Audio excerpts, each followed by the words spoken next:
Primero, gracias a Canme. Y me encanta estar una vez más acá en este hermoso territorio. Y gracias a Marcelo Morante, que fue el que organizó toda esta actividad y que me invitó.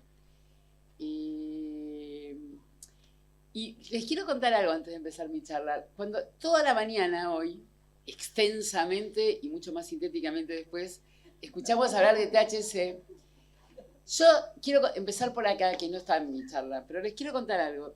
Yo tengo una doble vida, porque además de ser investigadora de CONICET y toda mi vida me dediqué a la neurociencia, soy además directora de cine. Y algunos que están acá me contaron que vieron un documental, mi último documental, que se llama Cannabis Medicinal. Fue nada más un producto del nido vacío para mí. Cuando mi hija más chica se fue decidió que se iba a vivir sola, y a mí me encantaba el cine, empecé a estudiar cine, así fue la historia, ¿no? Pero resulta que tuve la fortuna, la suerte inmensa, además hay protagonistas como Norma y Marcelo, porque yo como directora lo dirigí junto a Emiliano Serra, que es mi amigo y codirigimos juntos el documental. Yo elegí a la gente que me parecía más valiosa, más respetable, que me generaba admiración. Entonces, por ejemplo, Norma y Marcelo son protagonistas de mi documental. También está el Pepe Mujica. Yo lo elegí porque lo admiro por muchas cosas, pero porque fue el primer país que autorizó en forma legal el uso del cannabis. Y yo quería entrevistarlo a Ralph Meshulam, que no le entregaron el premio Nobel porque trabajó en cannabis, si no es imposible, porque es él el que descubre el sistema endocannabinoides. Y entonces le escribí. Yo creo que él lo que hizo fue, buscó en PubMed, como hacemos acá, somos muchos que somos compañeros, colegas médicas, y entonces vio publicaciones mías, porque después, la cosa es que aceptó la entrevista. Como todo en este país es re fácil conseguir después viajar a Israel, porque él es húngaro, pero estudió, era chiquitito en la Segunda Guerra Mundial, su papá era médico, él lo cuenta aparte del documental, y se va a vivir a Israel, donde se recibe de químico, en la Universidad de Jerusalén. Y entonces él cuenta, bueno, estuve en su casa, estuve con él. Yo tenía una emoción que sentía el corazón, me decía... Y ustedes saben que falleció no hace tanto, y después me escribió la esposa de él y la hija que nos recibieron en la casa. Pero concretamente, él empieza a contarnos cómo fue que se metió en el tema de cannabis. Fue porque hubo un tipo que era un senador en Estados Unidos que veía que su hijo fumaba mucha marihuana. Entonces empezó a preguntarle y que lo veía bien al hijo. Y que había otra gente que le decía, mira, yo estoy mal y me fumo un porro y estoy bien. Entonces, este senador, le dijo, fue al NIH, que es como el Ministerio de Salud de la Nación, y le dijo, ¿me pueden decir qué hace el cannabis? ¿Qué investigaciones hay? Y entonces el NIH le dijo, no tenemos ni la menor idea, porque como en el año 30 y pico se prohibió, que yo creo lo que dicen los que saben, que se prohibió porque competía el cáñamo, que Belgrano lo trajo a nuestro país para plantarlo, con el plástico, que en ese momento era una porquería, y entonces dijeron, aprovechemos que tiene THC y lo prohibimos, porque una molécula que no hay ningún reporte de muerte, que está discutida si provoca adicción, y si la provoca es muy leve con el THC, ¿por qué está prohibida? Es una cosa totalmente irracional.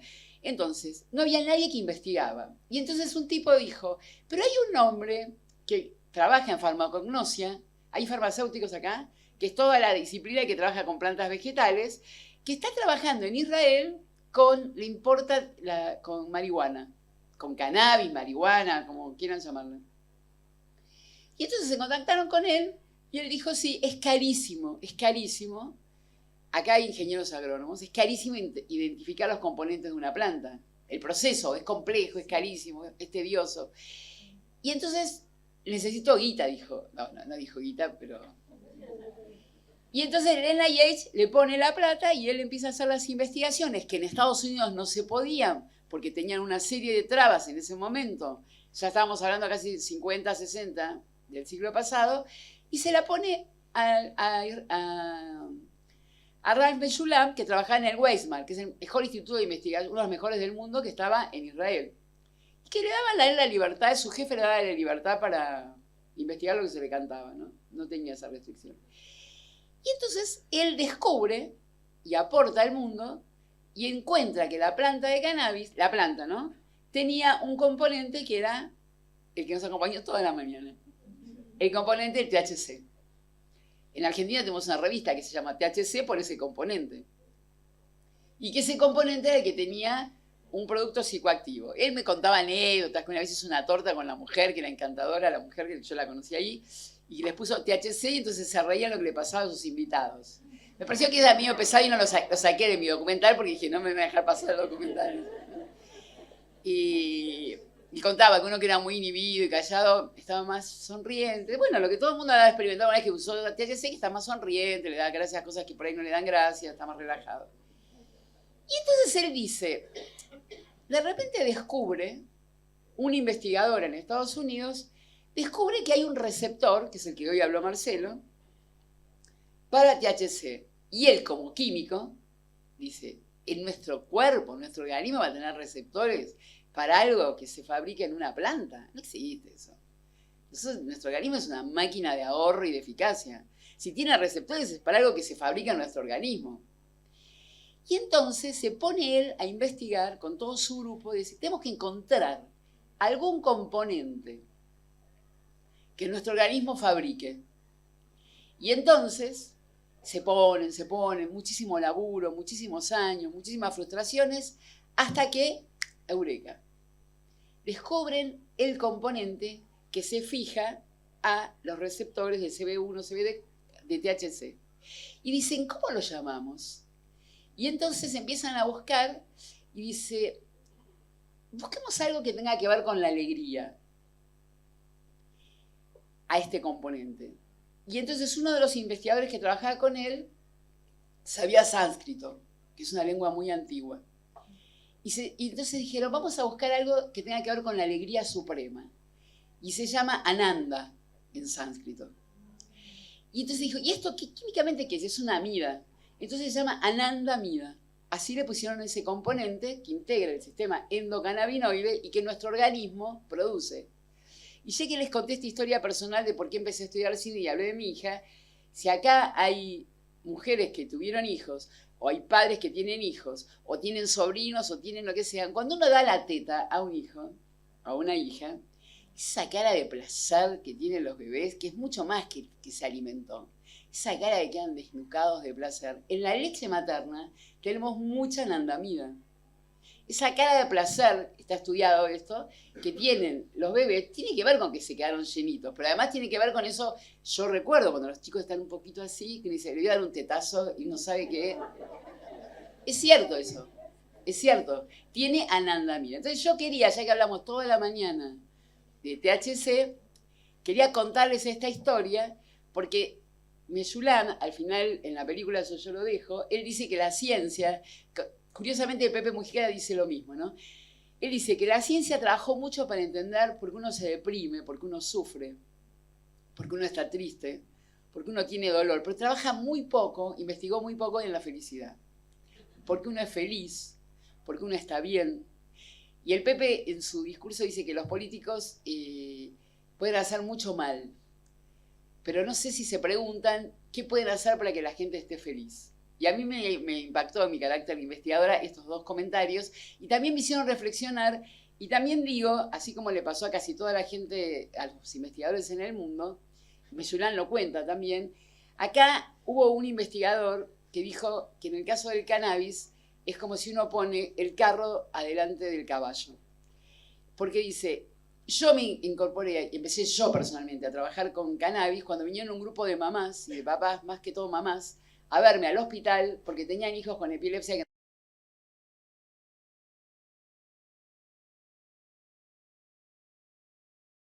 Había escuchado en algunos congresos, pero no sabía mucho. Entonces ahí fue cuando les prometí que me iba a poner a estudiar, cosa que hice. Y ahora voy a compartir con ustedes la parte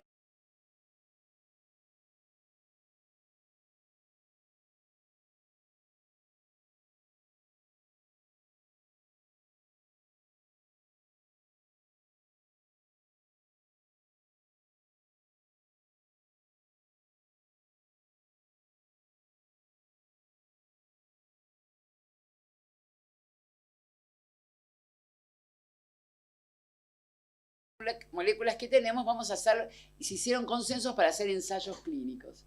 En el fondo, los ensayos clínicos, que ese es el nombre que se le da, es para construir evidencia científica.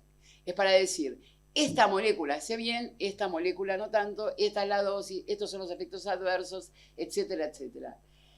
¿Cuál es la realidad? Y determinar entonces que cuando yo desarrollo una nueva molécula pueda ir a mi organismo regulador a registrarla. En Argentina es la ANMAT, en Estados Unidos es la FDA y cada país fue teniendo un organismo regulador. Todos nosotros acá, los más jóvenes también, vivimos la trágica o el trágico momento de la pandemia. Y traigo esto a colación porque todos descubrimos la cantidad de mentiras que se decían acerca de la eficacia de productos, mentiras que se publicaban en Nature, que se publicaban en Scientific American, o sea, son las revistas de mayor impacto en el mundo, las más serias.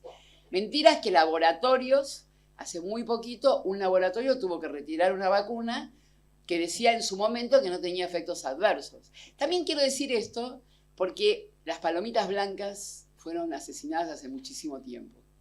Sin embargo, yo sigo pensando que con todos estos bemoles y sostenidos es muy interesante construir evidencia científica y es muy importante que existan organismos reguladores. A mí, como médica, yo trabajo como médica, además de como investigadora, me deja muy tranquila que tenga organismos reguladores. Tenemos que estar nada más, no es un problema de fe, es un problema de construcción de evidencia científica y entender también que la ciencia es una construcción social, económica, cultural. Hoy nuestro país lo está viviendo mucho. Nosotros y nosotras que somos integrantes del CONICET estamos siendo calumniados, estamos siendo atacados y estamos siendo no valorados. Entonces, esto demuestra muy claro lo que estoy diciendo, ¿no? Entonces, tenemos que estar atentos. Pero creo que es muy importante tener este concepto. Entonces, ¿uno qué hace? Aparece un nuevo tratamiento. Más allá que en el caso del cannabis específicamente acompañó a la humanidad desde sus inicios, pero aparece un nuevo tratamiento. Yo lo que tengo que ver es, tengo que ver si funciona y si es mejor que lo que se usaba antes. Siempre que se aprueba un nuevo tratamiento es porque es mejor que tenía antes o porque tiene menos efectos secundarios. No, por supuesto. Hay muchos intereses económicos que hacen que aparecen tratamientos que no son mejores. No aparecen tratamientos, porque una de las cosas que más guita mueve en tratamientos es para algo que se inventó como enfermedad, que es que a los hombres no tienen erección como tenían a los 20 años cuando tienen 50. Entonces, el Viagra es lo que más guita da a la industria. ¿Eso es una enfermedad? No, porque antes se la resolvían de otra manera. O sea, ¿por qué se vende tanto Viagra? Bueno, porque se impuso, se llama Mongering Disease. Hay una publicación mía que se llama así, Mongering Disease, que es inventar enfermedades. Estoy contando también porque estoy contando el lado oscuro de la luna y la luna que es hermosísima. Entonces, la luna hermosísima es decir, yo quiero avanzar con ensayos clínicos. Existe un lado oscuro también, ¿no? Tengo que saber también si es seguro ese nuevo tratamiento, cuáles son los beneficios y también para qué enfermedad se puede usar. Y realmente los estudios clínicos ayudan a mostrar todas estas preguntas que yo me hago cuando aparece una nueva opción terapéutica. Muy bien, hay distintas fases. Hay estudios preclínicos de laboratorio, hay estudios ya clínicos que tienen todas estas fases. En el caso del cannabis, como no hay reporte de muerte por el uso de cannabis en humanos, es por eso inclusive que se empezó a usar en niños. El primer ensayo aprobado, yo voy a volver, que se acepta por la FDA el uso de cannabis y derivados, es en niños con una forma especial de encefalopatía epiléptica, que como Argentina aplica esta ley, cuando se aprueba en Estados Unidos, se aprueba acá, y son las medicaciones que están en las farmacias. Son genéricos de esa droga que se aprobó. ¿Por qué se aprobó en niños? Estoy contando esto para los que no saben. Es muy raro, los niños son poblaciones huérfanas, igual que las mujeres embarazadas. ¿Por qué? Porque no hay reporte de muerte ni tampoco hay reporte de efectos severos. Por eso es que en realidad en cannabis, yo voy a mostrar nuestra experiencia, no es necesario en realidad. No digo que no se haga y que haya algunos estudios, pero muchas veces se entra directamente en fase 3, que es con humanos. Muy bien. Existen entonces guías para demostrar la eficacia. Entonces, uno tiene, ¿cuáles son los estudios? El gold estándar sería, para que le dé la calificación de clase 1, 2 o 3, o sea, de mayor eficacia, los randomizados controlados. ¿Cuáles no están fuera de eso? Los no randomizados no controlados. Ahora de nuevo voy a volver sobre esto para ver la luna y el lado oscuro. Entonces, yo puedo tener estudios con los niveles de evidencia que tiene clase 1, los mejores, ¿no? Que es nivel de evidencia A, que se puede establecer entonces como monoterapia inicial y que está recomendado en primera línea. En países donde la medicina está totalmente judicializada, como Estados Unidos, es muy importante tener esto en cuenta. En nuestro país uno puede tener problemas también. Si yo elijo una molécula para una determinada patología que no está recomendada como primera línea. O sea, tengo que tener esta evidencia en cuenta. Y me parece, también me parece luminoso, la parte linda de la luna. Después ahora yo voy a mostrar otras cuestiones. Bueno, acá es probable como monoterapia cuando tenés una clase B. Quería mostrar esto rápido para que entiendan que no es una cuestión opinable. Estos son convenios y consensos internacionales que están totalmente arreglados. Digo, esto ya es un tono como más enojada, porque me enoja cuando yo doy clases y me dice alguien, bueno, no sé si yo estoy de acuerdo, que llamemos, ¿qué me importa si está de acuerdo o no está de acuerdo? Es así, esto es una convención. Yo después puedo seguir a discutir y a mostrar lo que yo hago, pero ¿qué quiere decir que estoy de acuerdo o no estoy de acuerdo? Estas son convenciones y que son interesantes también. Porque esto que dijo Marcelo antes, cuando yo digo, mira, yo voy a utilizar en epilepsia determinada molécula, porque es clase A, está totalmente probado, y tengo razón en hacerlo. Y no importa que vino el visitador y me estuvo hablando 8 años de otra molécula. ¿Está claro? Por eso es importante también tener estos elementos. Muy bien, tengo después los estudios, tengo clase C y clase D, ¿no? Y entonces acá empiezo a tener, en el clase D, pobres datos de eficacia que soporten su uso, y en el clase C es una alternativa de tratamiento. También acá cuando me preguntan a mí, ¿por qué usted no usa esto que dijo Marcelo en el momento? Bueno, y algunos van a decir, ¿por qué no lo usa en primer lugar? Bueno, yo tengo que responder a alguna de las normativas internacionales. Entonces, en la patología que use, tengo que decir cuáles son las que están en primera línea, cuáles son las medicaciones que se usan como alternativas. Tampoco es que es una cosa, porque si vos querés ser creativo, o muy artístico, muy libre, hace películas, por ejemplo. Si yo tengo en consulta, teniendo un paciente, tengo que usar las reglas del juego, ¿está? Porque eso asegura también una calidad y excelencia académica asistencial, ¿eh? A mí cuando yo escucho que son tan creativos, digo, no, hacer películas como yo cuando quiero ser súper creativa, o cuando hago una investigación. En la asistencia uno tiene que seguir guías, porque tiene que tener una actitud responsable. Entonces, sigo acá, como ustedes ven, pueden seguir. F es cuando es inefectivo. Les cuento que muchas veces hay estudios, ya que usaste la pregabalina como ejemplo, que empezó siendo un estudio, yo participé en ese ensayo clínico para epilepsia, y después resultó que estaba casi inefectivo, y se empezó a usar para el dolor. O sea que se sigue todos los pasos, porque mintió no mintió, uno va probando, va estudiando, vamos juntando evidencia y se llega a esa conclusión. Muy bien. Yo quiero mostrarles acá, porque mi especialidad es epilepsia, entonces yo traigo este ejemplo. Estas son las drogas que nosotros, acá hay una colega, no, presentate así todos saben. Y por ahí más neurólogos o neurólogas, no sé, pero ella se presentó, por eso la hice presentar. Ustedes fíjense, acá tenemos, por ejemplo, las drogas que, aunque acá ya no haya neurólogos, pero hay médicos clínicos, acá esto es ácido valproico, y carbamazepina, y difenidramina, fenobarbital. Fíjense que nosotros tenemos acá moléculas que no tienen ningún tipo de evidencia y que se usan todo el tiempo. ¿Por qué? Porque es muy caro hacer un ensayo clínico para la industria. Entonces, si yo sé que, por ejemplo, y acá es la cantidad de recomendaciones, ¿no? de ensayos que se hicieron. La industria no quiere poner plata, por ejemplo, en el ácido valproico, que se usa como indicación de primera línea en las formas de epilepsia mioclónica, porque ya está demostrada la eficacia por usos y costumbres. Entonces no va a gastar guita en hacer un ensayo clínico para demostrar esto. Estoy contando entonces, esa sería como la parte oscura, ¿no? O sea, donde yo puedo decir, lo estoy usando en primer lugar porque tengo una evidencia acumulada con muchas publicaciones que me lo demuestran, aunque no tenga un ensayo clínico con lo que yo dije antes, que es placebo controlado, doble ciego, ¿no? Si yo me voy a niños, miren lo que pasa cuando yo hablaba de la población huérfana. Si yo me voy a niños, no tengo ninguna droga antiepiléptica. ¿Hay acá un neurólogo infantil o pediatras? Bueno, no le podría dar ninguna medicación a un niño con epilepsia. Sin embargo, se le da todas las medicaciones que están acá. ¿Por qué pasó esto? Porque justamente, como son poblaciones, se dicen poblaciones huérfanas, es mucho más costoso, es mucho más difícil incluir pacientes niños, y entonces no se sigue estos lineamientos que yo decía antes. Esto sería la parte oscura con la parte de la luna junta a eso, ¿no? Empecé por acá, y estoy mostrándoles esto porque el cannabis aplica algunas de estas cosas que estoy contando. Y entonces, este es el ejemplo que daba antes con la epilepsia mioclónica juvenil, es una forma de epilepsia muy frecuente, que no tengo ninguna droga de nivel A y ninguna droga de nivel B y C.